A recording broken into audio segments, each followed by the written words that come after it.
All right. Let's see.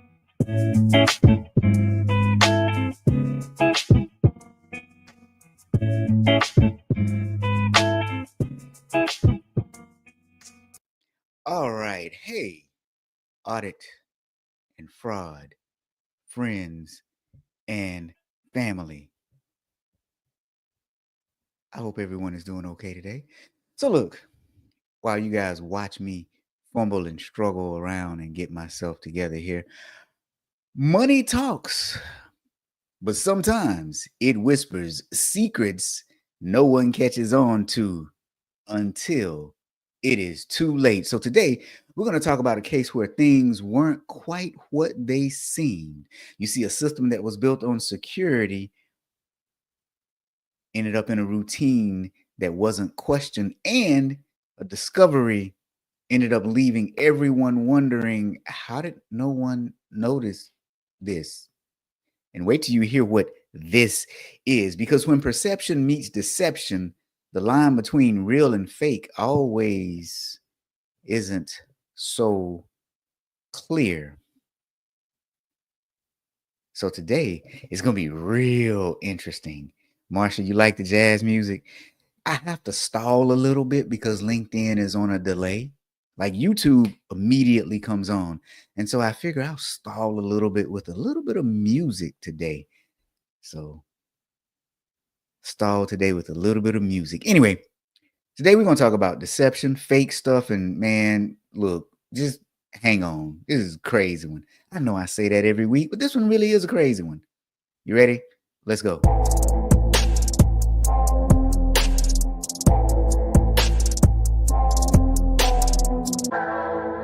Welcome to the Friday Fraudster podcast.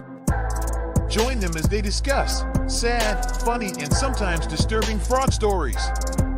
Be sure to catch past episodes on your favorite podcasting platform or go to www.fridayfraudster.com.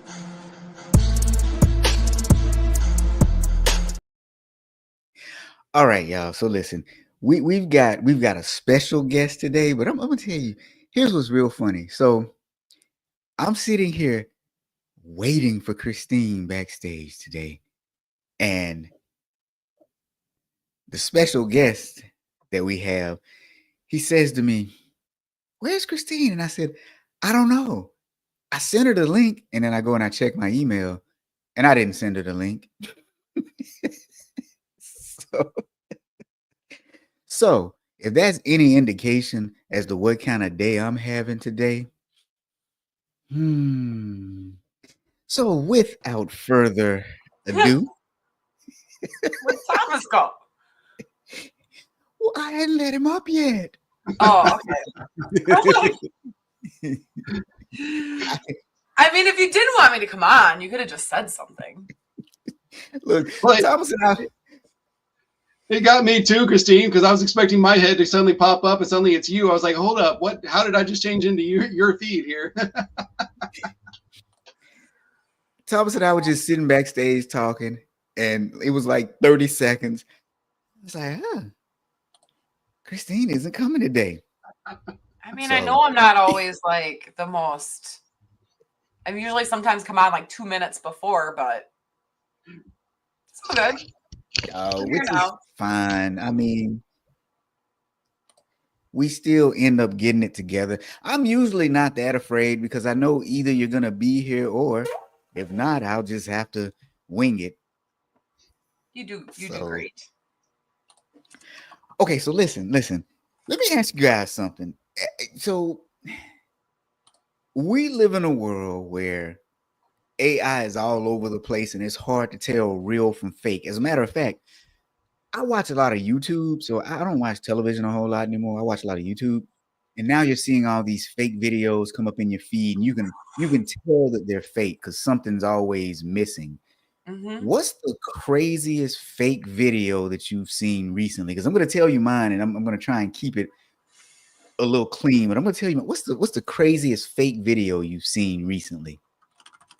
I don't know. Rob just got a little weird. I don't know if I want to answer now. dare you?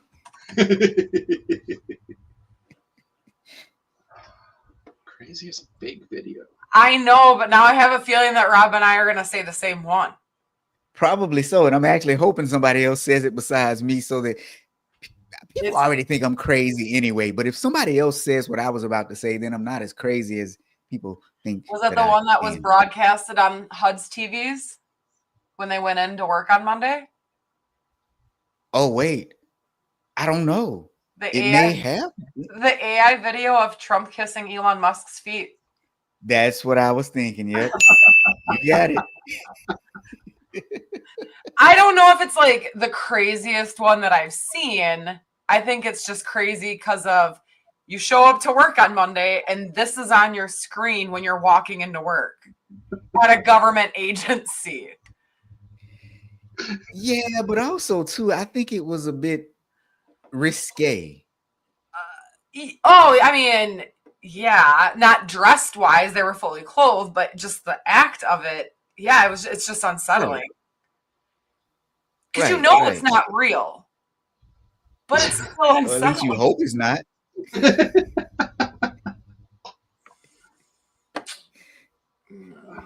That's it. Marsha's got it. The AI love story, Trump and Elon. There you go. That's the weirdest. Now, I did see one where there was a great white, no, not a great white shark. What's the it was a whale, and it was supposedly eating a boat. So it was a huge whale apparently eating an entire boat. It was obviously fake because the whale was kind of flat and just it was some weirdness going on. But that's the weirdest one that I've seen recently is the Trump Elon one in the whale. So it begs the question, how in the world do you tell the difference between something that's real versus something that's fake? And where does it stop with us? Where are we going as a society? It's getting more and more believable, right? Like there's some, I've seen some pictures here recently where the eyes were just a little bit weird, for all the characters on the picture. There was a presentation I saw yesterday that showing a McDonald's menu board outside, and everything looked right until the last one, and the guy is literally like, it's supposed to be through this window, like waving like he's happy, but he was actually going through his windshield. Oh. Ground, it wasn't McDonald's, it was like two O's were in the middle of it. It was Mools or something. So those kind of things can be obvious to pick out, but yeah, you're right, it's becoming more and more believable, and it's scary because you used to be able to show a video and say, hey, this is evidence, and now it's very questionable. Yeah, well, and we've heard about the AI printed handguns. Mm-hmm. What? So yeah, well, they call them ghost guns. Yeah, the 3D printed. I'm sorry, 3D printed. Sorry. Oh, okay. Yeah. I was like, what is that? I've heard of 3D. I'm so sorry. But yeah, the 3D printed guns. So, but can you imagine now someone may actually be able to take their favorite weapon from a video game and now use AI to construct the design for it and then take that over to a 3D printer and print it. Yeah. Yep. I know some of those 3D printing companies, their software, they're trying to make it where you can't create a real workable weapon, but there's always ways around that, right? I mean, there's always third-party applications and stuff that will do it just for anarchy, just to do it. Oh yeah. Yeah.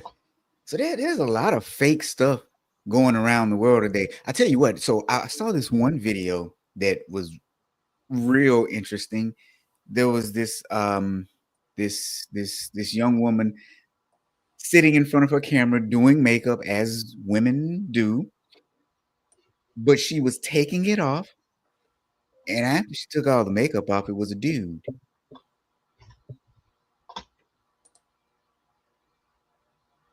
So it's kind of hard to tell the difference between real and fake, between the AI videos, the AI photos. We're doing a lot of things to hide what's really real. I just can't believe how long this went on. Like, I literally cannot. Oh, the fraud. Yes. Christine is like, okay, let's get to the story. She is so ready to dive into this story. This is great. Well, because this is the one, like, I read it and I sent it to Rob just being like, can you believe this? Here's what's really funny. So the audience doesn't know the story yet, but there's so many reasons why I can't believe this story. I've told you all before, when I was in college, I worked as a bank teller, right? And so as a part of being a bank teller, I had a lot of duties, and one of those duties was manning the teller line. And every time somebody came in with cash, you would take your little pen and you would make sure that the cash was not counterfeit. Now, another one of my duties was occasionally I would open the vault, occasionally I would close the vault, never did both in the same day, and always with a second person. So, without further ado, I'm just going to go ahead and give it away. In today's story, my friend, Edward Arthur Nurse, a former employee of Parkside Credit Union in Missoula, well, he was sentenced to 6 months in prison for embezzling approximately $389,000. Now, how he did it is what's actually just really, really cray-cray.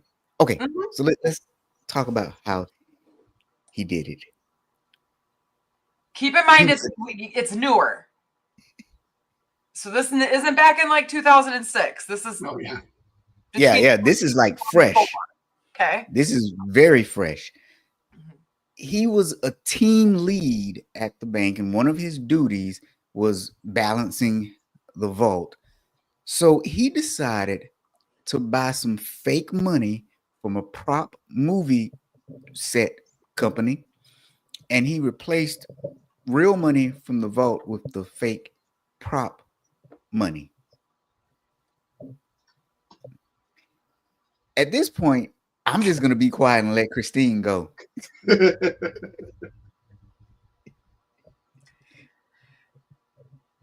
I don't know how this was overlooked for a year. So, and the reason that's why I made note that this was 23-24, because like we've got cash counters, right? A lot of financial institutions have cash counters. The technology in those cash counters, if they were using those, as soon as you put those bills in, the machine would have errored out, which I would hope you're auditing your vault at least once a month, breaking down all your cash. And you should be rotating your stock for this specific reason. So anytime you get a new shipment in, put the new shipment in the back. First in, first out. Accounting terms, right? So I'm just like, how did this go on? And from the way it looks like it, he started as soon as he got hired. He started doing it. Yeah. All right. Let's just back up 1 minute, though, and catch everybody else up to what Christine just said. So typically when you work in a bank, you have a lot of money that's just sitting in the back in the vault. Some of that money is boxed up and taped up, right? You get it from your delivery company and it's already taped up. In theory, if you're running a decent institution, you should be opening up those boxes and counting it, all of it. And your branch could have $300,000, $400,000, $500,000 or even more, depending on how much volume you have. And back in the day, it was no thing to have $500,000 in a bank, or at least the branches that I worked at, because they were fairly big branches, right?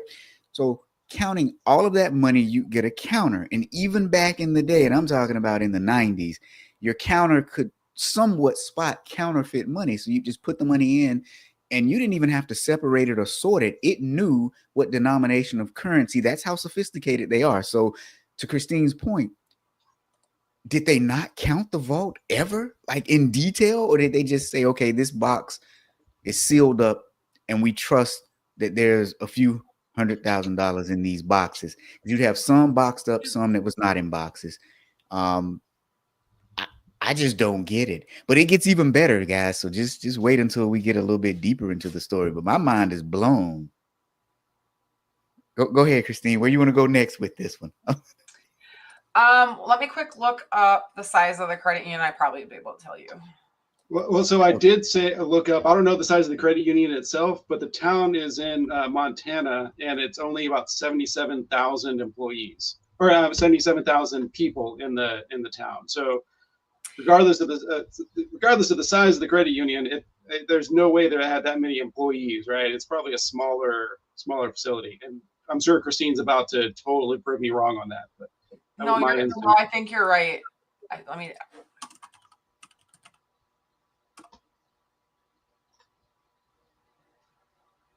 I gotta make sure it's the right Parkside Credit Union.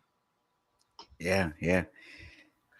Now, what's really interesting about this is when he took the money out of the vault and replaced it with the fake movie prop money, he then deposited some of the money in cash in his own bank account.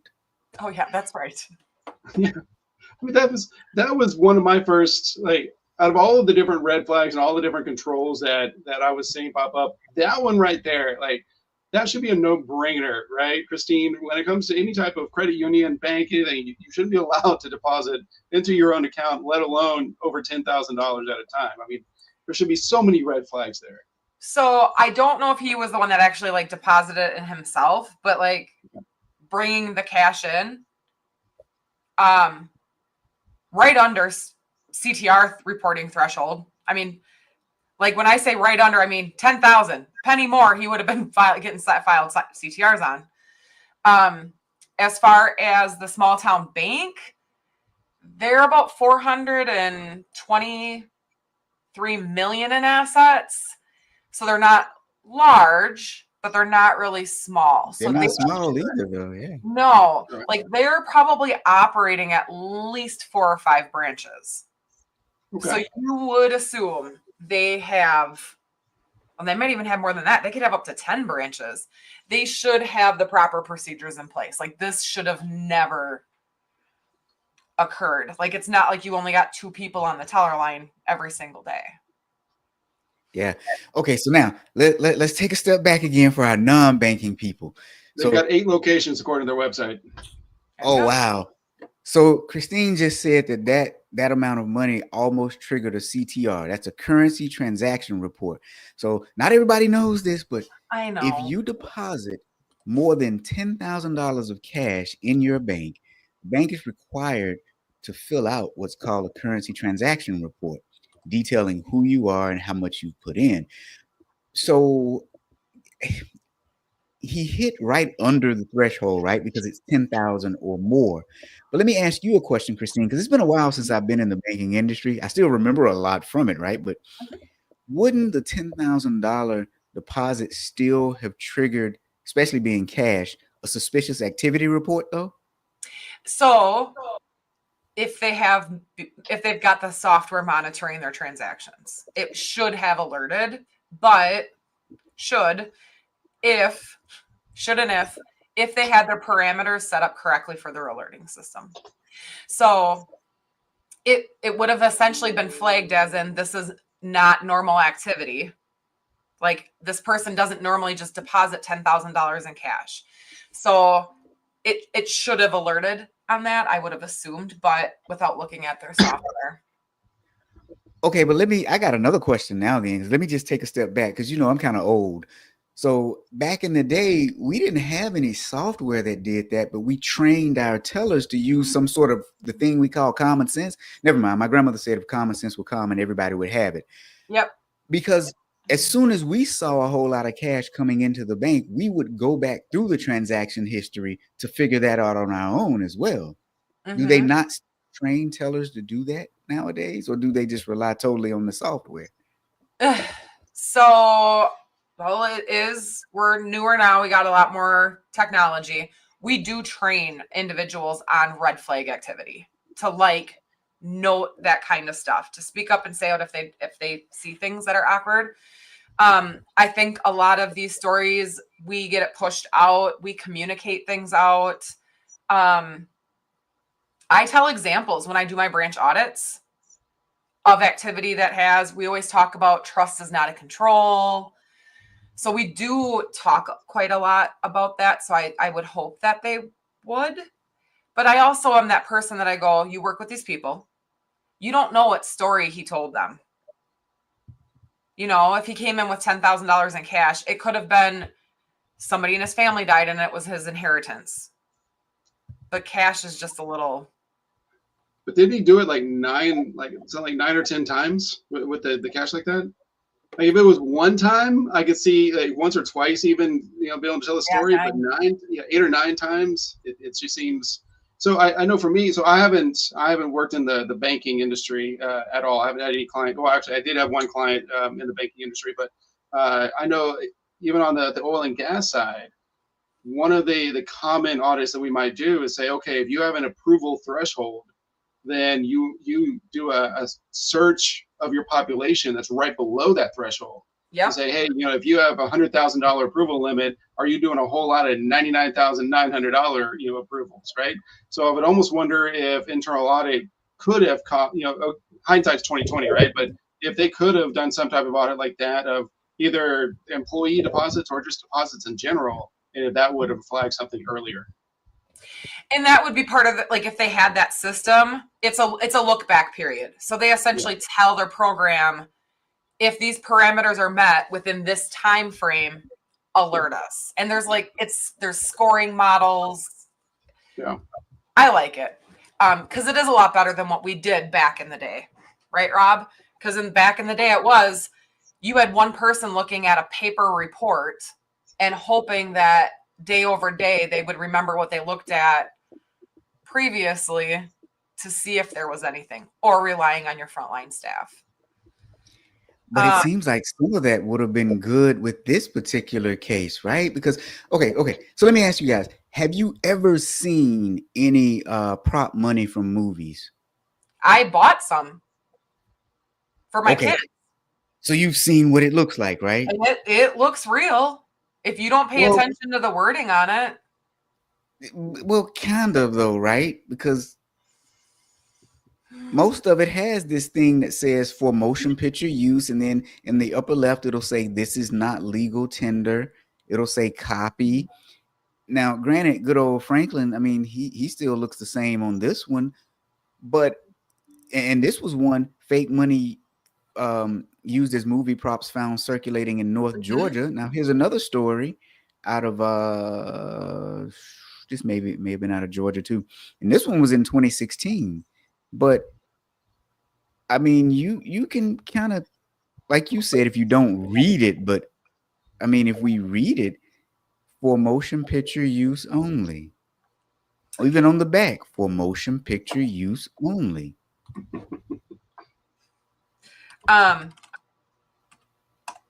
Yeah.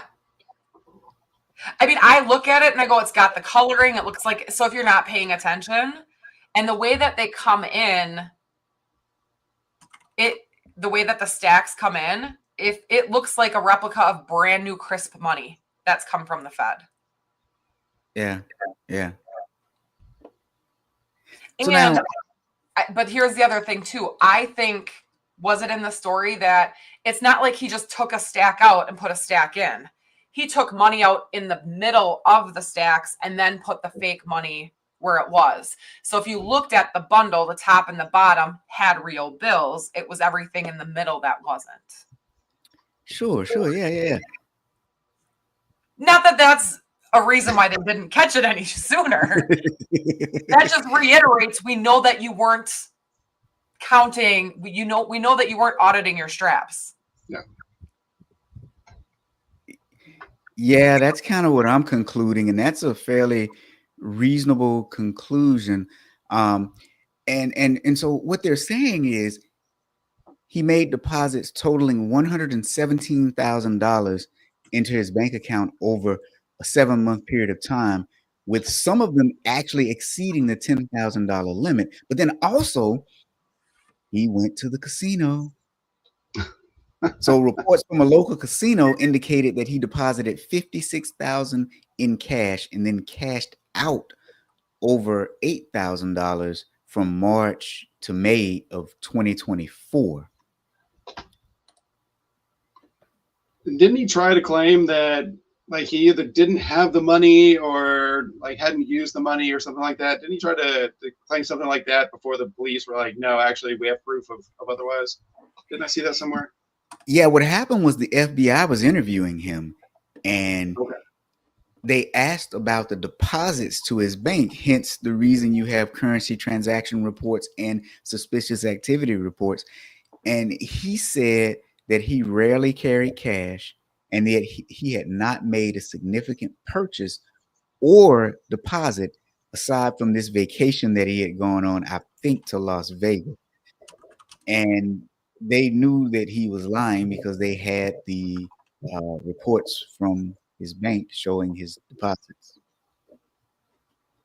Yeah. Now, I bet you're wondering, how did the FBI, or I bet everybody else who hasn't read the story, I bet they're wondering, how did the FBI get involved? Well, the FBI got involved because they're a federally insured financial institution and they were missing $300 and some thousand. But how he got caught is just, it's funny to me. Go ahead. You can say it. You want me to say it? Say it. So it wasn't caught internally. It's not like somebody decided to audit. It wasn't until they sent a shipment back to the Fed that the Fed caught the fake money. It makes me wonder if he was the one that shipped it out and then left. Or did he leave when he found out somebody shipped it? Yeah, that's my guess. So yeah, he somehow the money got sent back to the Federal Reserve Bank and they did their checks and due diligence to make sure that the money was legitimate, and it was not. And so they contacted the bank and said, hey, this money's not real. And that's kind of how it all unraveled. Isn't that weird? I imagine the money got sent back because the bank is probably not as busy as banks used to be in the past, right? They probably were gearing up for some sort of special event and needed some cash. And then that event, when it was over, they needed to send the money back because you really want to keep your vault balance as low as possible. Mm-hmm. But the fact that you didn't catch that for over a year, I'm with you, Christine. At some point, did you balance your vote?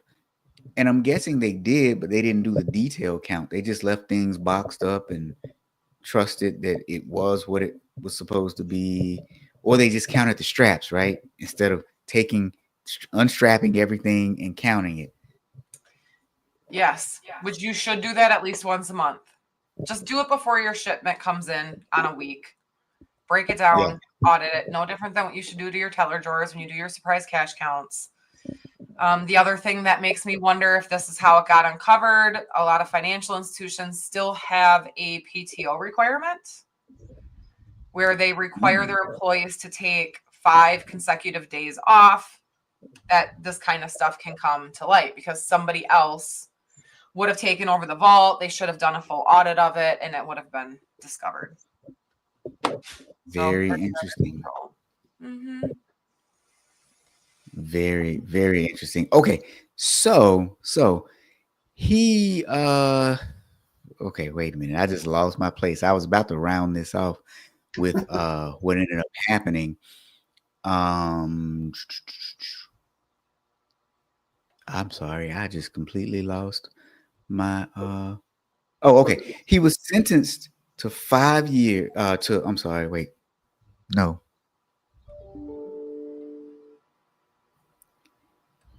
He was sentenced to 6 months in prison. Thank you. I don't know. Yeah. Like, 6 months in prison and 5 years of supervised release, and had to pay $389,000 in restitution. That's the part that got me, because we've done a lot of stories and I don't think we've ever seen anyone get off that light. 6 months in prison for stealing close to $500,000. So, Christine, I'm curious, would the credit union face any kind of fines for lack of internal controls or not identifying this? No. No. So what this would actually do is they would, because of it being embezzlement, it would have to go through to their insurance company to do a bond claim. Okay. So they would have to go ahead, submit it, everything else. Then the insurance company could require, what are your procedures? What are your internal controls? Da da da da da. And they do it like a regular insurance underwriting, and then make their decision. And if they decide that you did what you could do and it was just a bad actor, then they'll pay that insurance out. Okay. I was curious because yes, this guy is clearly at fault. He's the one that did the crime, but hopefully there's a few people within the credit union that's also being held accountable, because clearly there's multiple controls that are not in place, or at least not being audited, right? So there's hopefully there was a lessons learned, to prevent this from happening again. And I think it's a good lesson for every company, right? It's a small town. It's it's a mid-sized credit union, but it's a small town. It's easy to kind of get lackadaisical with things, but fraud can happen anywhere, right? It doesn't matter, if you're in a small town, in the middle of nowhere type of thing. I mean, Texas has millions of small towns, in the middle of nowhere around here, but you still have to have these controls in place to prevent something like this from happening. Well, and in this case, like I said, they shouldn't get into regulatory trouble. That's as long as the loss doesn't put them in financial trouble. So an example is when I was an examiner, the case of the accountant that stole, there was like 1.7 million missing from the vault, but I think they could only tie 800,000 to her. That was too much for that small of a credit union, so it had to be consolidated. So like it was literally within 2 days, we had called other credit unions to see in the area to see who could absorb that before this information hit the news, because you don't want to run on deposit. So if people sit there and go, oh my God, they lost all this money, I need to get my money out before there's not any money left, you want to avoid that. Yeah. Yep. Makes sense. So yeah, so the regulators will come in if necessary, if there has to be something, but if the loss isn't excessive to where they would be in financial trouble, then they'll completely operate as normal. But gotcha. I think we would have known about that as part of the story. I think they probably would have included that. But yes, I agree with Rob. 6 months is extremely light for 380,000. That is just wild. Wild. So it's hard sometimes to tell the difference between what's real and what is fake. But we should be able to tell fake money from real money, especially if it comes from a movie studio. It's really hard to tell what's real sometimes when we use AI. However, we can use AI to audit more effectively. And if you need really good audit software that will help you work faster as an auditor, think better, communicate clearer, you need Audit Leverage. Curious about what it is? Let's take a look. Welcome to Audit Leverage, the AI-powered platform that is transforming how auditors work, brought to you by That Audit Guy. Auditing today isn't just about ticking boxes, it's about delivering insights, uncovering and evaluating risks, and adding real value. But too often, auditors are buried in tedious research, vague root cause assessments, and endless report revisions. Meet Audit Leverage, the AI-powered platform built to help auditors plan smarter, analyze deeper, and communicate clearer. Let's dive right in and take a look at some of our modules and tools. No more scattered spreadsheets or missing connections. The Risk Control and Audit Test Matrix presents the risks, maps them to controls, and aligns both with audit tests, so you can see the full picture in seconds. This is a powerful tool within our planning module. Simply enter your industry and the process you're auditing, and watch the magic happen, a risk matrix that you can actually use. You're likely excited about what Audit Leverage offers, but you might have some questions too. Visit our Help Center or reach out to our team. And speaking of fake, if you didn't notice, the young lady speaking in that video was 100% fake. What's not fake, though, is Audit Leverage. So go check it out. It will save you time, effort, and energy. But Audit Leverage is also integrated with a very good audit management system. Yes, it is. It's integrated into IA Stream.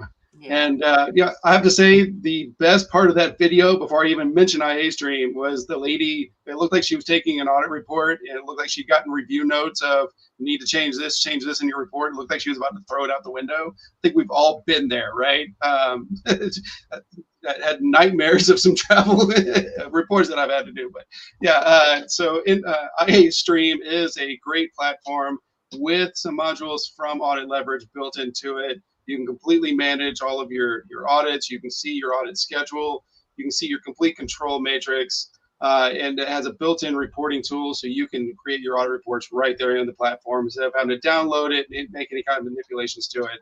And yeah, you can contact me or go to iastream.net, and you can check it out and find out more information. And also, as a big surprise, if you happen to be going to the international conference this year in Toronto, Canada, you're going to see Thomas there. And you know what?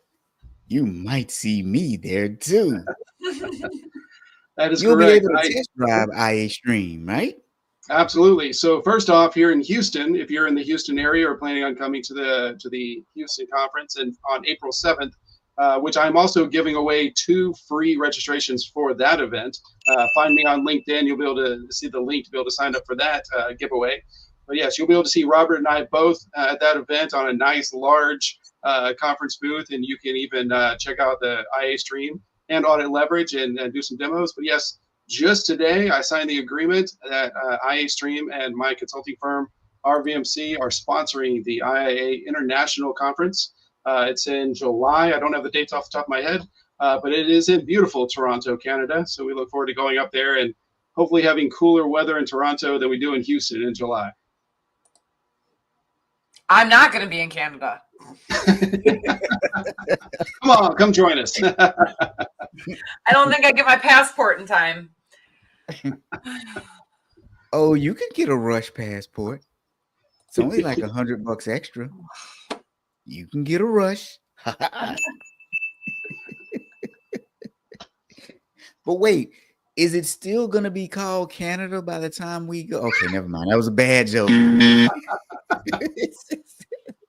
It'll still be called Canada. We just won't need a passport. We can just go over the 51st state, right? Yeah. If Marsha's still here, she's going to be mad at that one. How dare you? I mean, I'll be in DC next week for the Governmental Affairs Conference. Oh, nice. Nice. Just watch out. Which airport are you flying into? Never mind. Oh. You know, speaking I of wasn't thinking that. speaking of different conferences, I do want to encourage the audience, whether you're listening live or listen to recordings, if you have a favorite conference related to internal audit, fraud prevention, and such that you think we should be aware of, please let us know in the comments. I know, especially Robert and I, we love to go to these conferences, try to speak at the conferences, sponsor them as well, try to support them. So there's so many out there, it's hard for us to keep up with them all. But if you're aware of them, please reach out and let us know so we can help support the community throughout the world, not just here in the United States. Right. All right, you guys. Anything else about this story today? Did we miss anything? No, I did find his Facebook page. Oh, no. Wasn't much on it. Oh, no.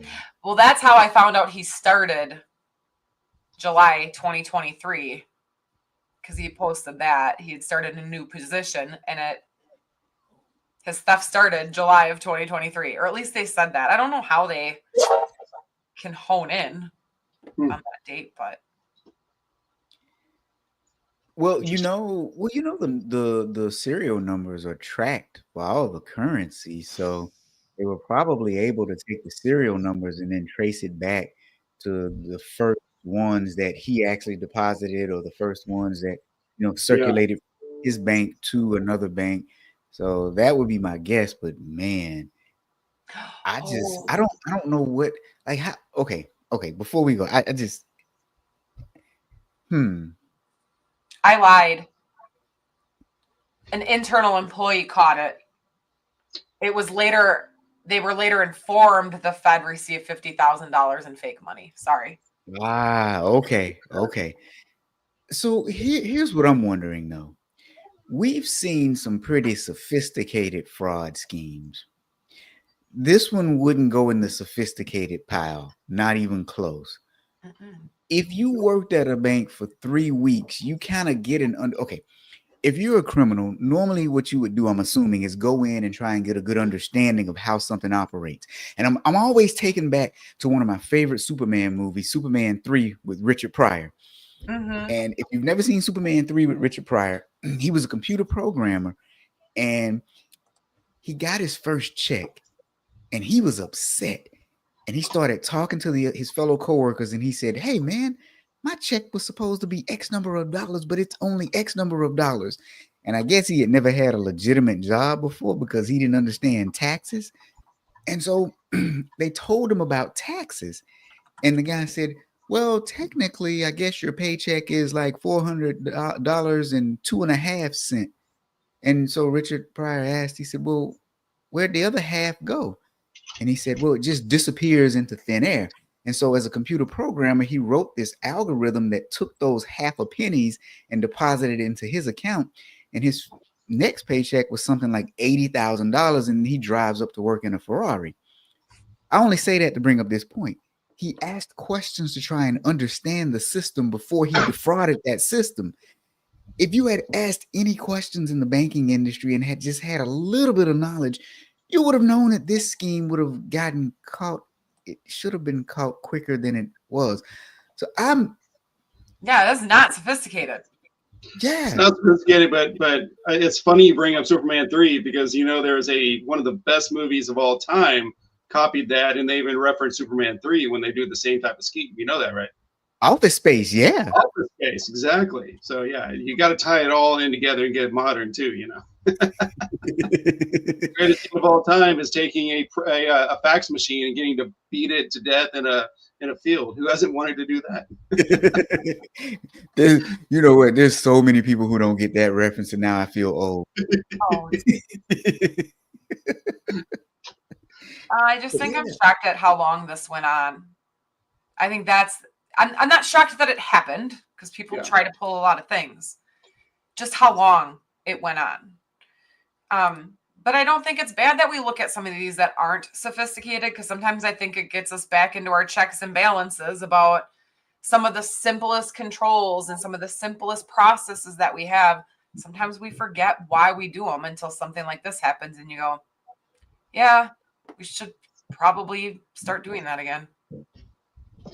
Yeah, that's a great point. It's easy to get lazy with some of the most simple things. And as another suggestion, if you are a smaller financial institution, I highly suggest you still do surprise branch audits that are conducted by somebody that is not part of the branch, because you have to worry about two people that are in cahoots with each other that could also do that type of theft. So. And I didn't mean to prolong the episode, but I thought that was a good dialogue. But since I did prolong it, let's just have another commercial break. Listen, if you are an IA chapter, a CPA society, a company that has maybe about 10 or more auditors, and you need training, you need to call me. I have a course catalog of over 50 courses. They range anywhere from artificial intelligence, both how to audit it and how to use it, down to what every auditor should know about IT, basically the IT auditors boot camp for non-IT auditors, all the way down to soft skills, just how to have critical conversations with your audit clients. So you need training. I'm a trainer. Let's talk. Give him a call. I mean, I might as well add it in. We're here. So yeah. Anything else? It just popped in my head about how unsophisticated this was and just shocked me, kind of, you know. Yeah. All right. So don't forget IA Stream, the best audit software around, Audit Leverage, the best artificial intelligence software designed to help auditors. And we'll see you all next week. See you later.